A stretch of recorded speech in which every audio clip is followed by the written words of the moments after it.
Hi, everybody, and welcome to another segment of AstrologyAnswers.com's weekly forecast. My name is Terence. The week begins on Monday, September the 20th, with a full moon in Pisces, triggering off a very active week.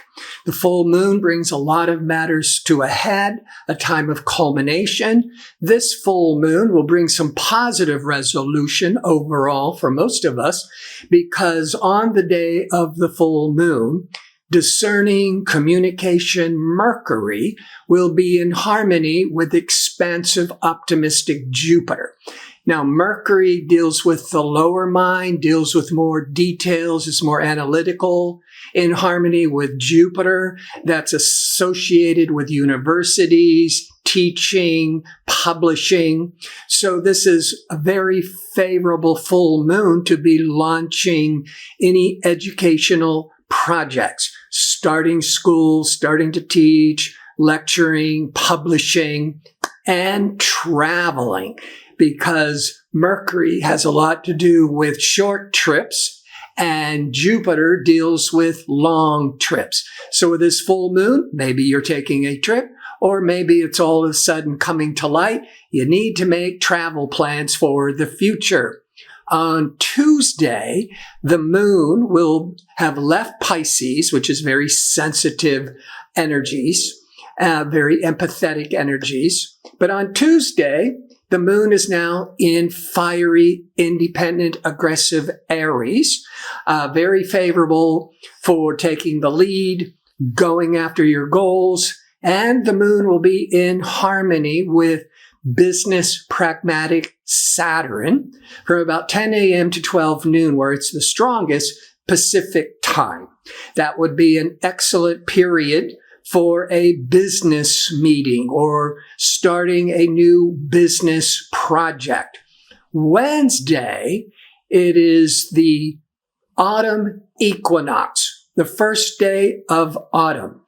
And if you are living below the equator, it is the spring equinox. Equinox, equal day, light, equal night and darkness. It's a very powerful day because it's ushering in a new season, this new energy, and the moon will be continues in independent, ambitious Aries, plus Mercury, decision-making, discerning, conversational Mercury will be aspecting Pluto, powerful Pluto, ruler of the underworld. This is a good day for doing a lot of research or having some really in-depth, profound conversations. It might also be when you're really brainstorming ideas, because you know this is a very important time of making decisions and you don't want to take it lightly. It's also a day when you might find somebody is trying to convince you to their point of view, or maybe you're trying to persuade your opinion.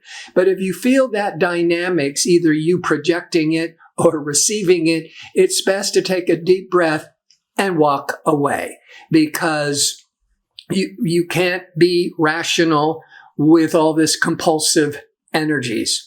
Thursday, sociable, relational, loving Venus will be in opposition, that's interacting with others, of exciting, unexpected Uranus. This could be a good day for a new infatuation, making a new friendship, getting involved with a new social group.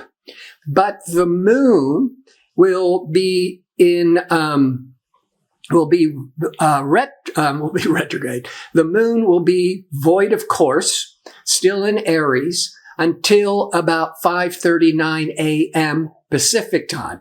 The void, of course, as I've mentioned every week, the energy is flat, it's unproductive, so you wouldn't want to launch any kind of major new projects, make important decisions while the moon is void, of course, till 5:39 a.m. Pacific time.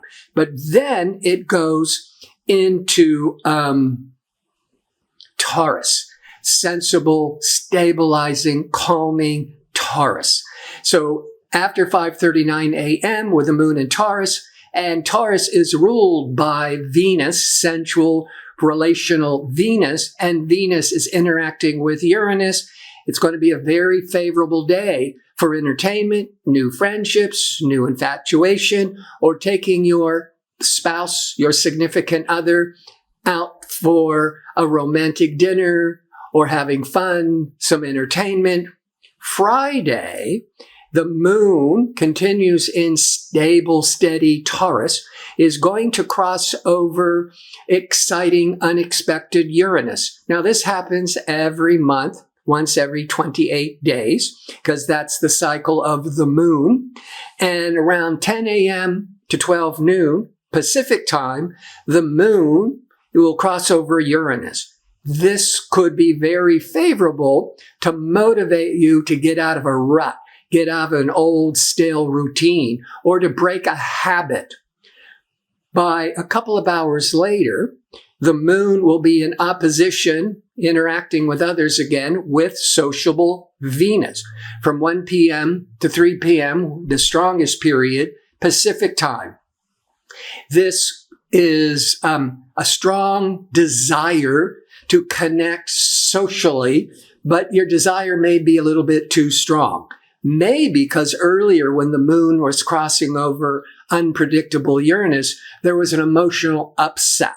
And now you're trying to resolve it, calm the waters, but you might be trying too hard. So just breathe, take your time. This too shall pass. Saturday, the moon will be void of course in Taurus for most of the day. It's good for staying the course, stay to your routine, especially with the moon in Taurus. Taurus loves routine. It's going to be void of course, 6:10 a.m. Pacific time until 5:37 p.m. Pacific time. So most of the day, what is that, about 11 hours. Then at 5:37 p.m. Pacific time, the moon leaves Taurus, leaves being flat, void energy, and goes into mentally stimulating Gemini. Very favorable for a Saturday night, for conversations, for being restless, wanting to go out, engage with other people. Now, during most of this time that the moon is void of course, and best to stay the course, ambitious, assertive Mars will be in harmony with pragmatic, disciplined Saturn.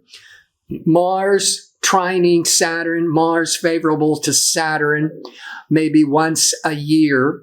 This is really favorable for accomplishing a lot of work.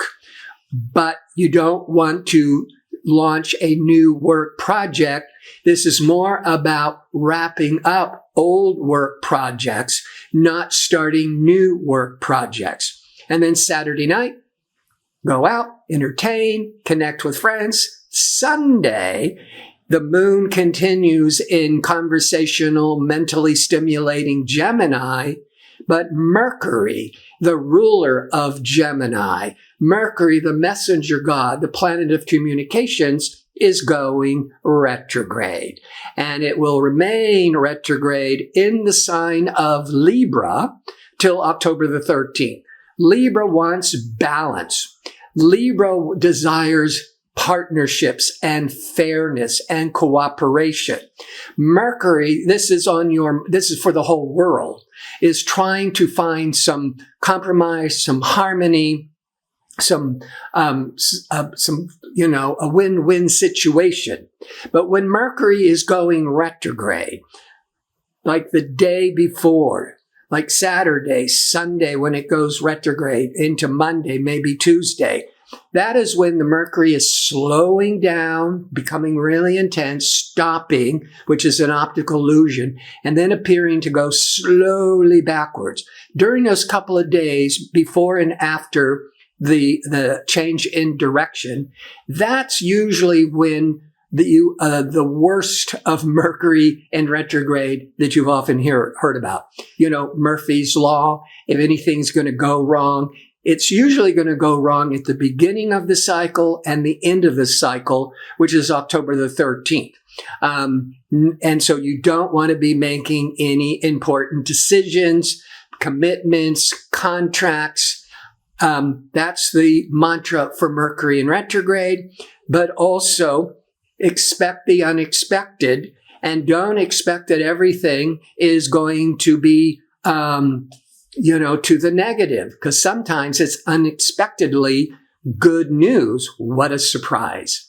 So before I sign off, I want to remind you I'm available for a 1-question offer for a nominal fee. To request it, go to the home page of Astrology Answers, click on the tab labeled Advisors, and scroll down till you find my name. Click on my name.